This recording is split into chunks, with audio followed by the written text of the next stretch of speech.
Fellow Toastmasters, please welcome David Chatfield.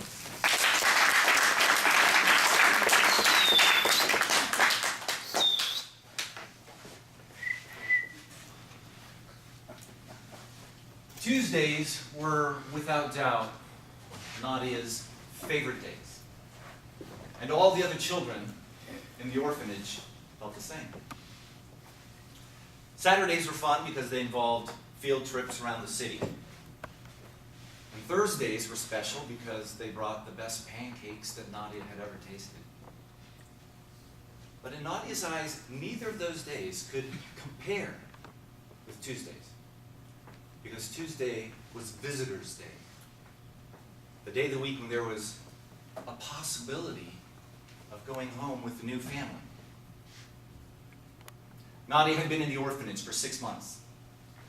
Only 9 months earlier, she'd been celebrating her 11th birthday with her parents and younger brother. When the Civil War in her country reached her village, her family was killed on the first night, and she herself was left for dead after sustaining a number of injuries.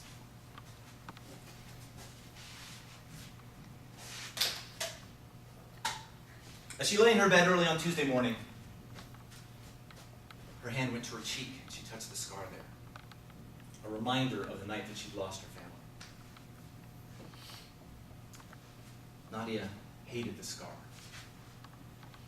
Not for how it made her look, but for the things that it reminded her of. The destruction of her village was just a part of it. There were also the looks from visitors, smiling, friendly faces who approached from across the courtyard, only to change their expressions when they reached Nadia. She touched her scar again, forced herself to smile, and got ready for Visitor's Day. More than 20 miles away, Simona Nicolescu put on her overcoat, looked in her bathroom mirror,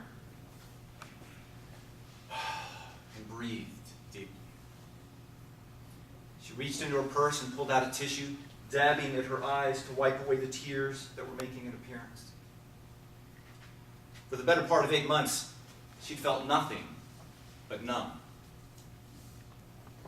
Her husband and 3 children were gone, lost to the conflict. For weeks after their deaths, she herself hadn't wanted to live, and it took the care and kindness of several people to help her get over the grief. She looked in the mirror and said, "I can do this. It's time."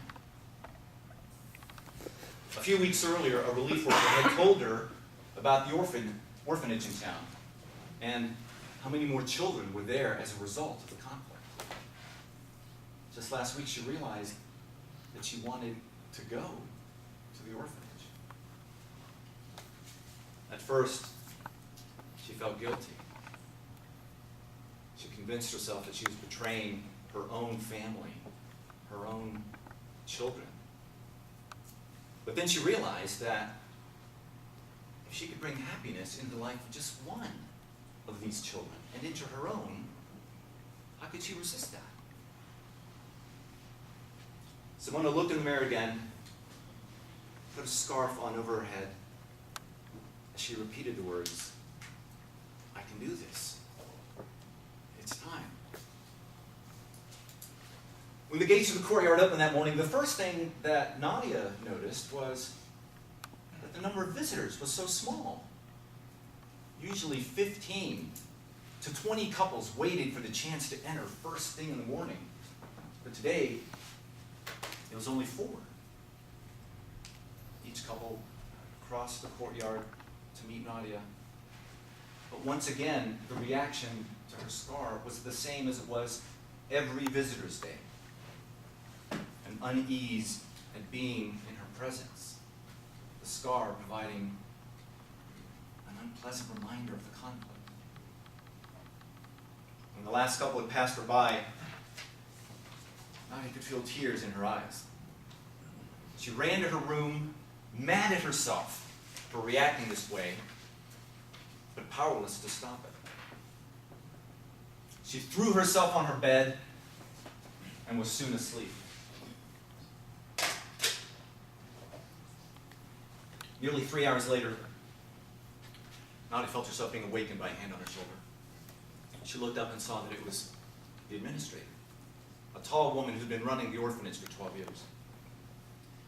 The administrator spoke.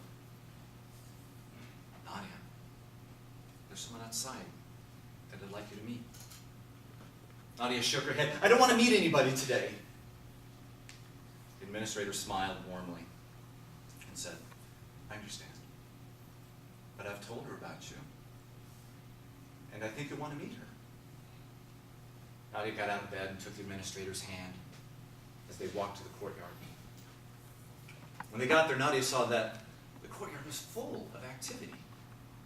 Several new couples had arrived during her nap, and her friends were busy speaking with them excitedly.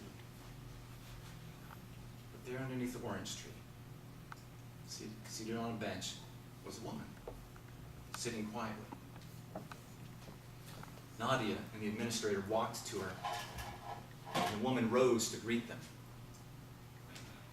Nadia, the administrator said, I'd like you to meet Simona. Nadia extended her hand. It's very nice to meet you. Simona took Nadia's hand. She held it for a long time.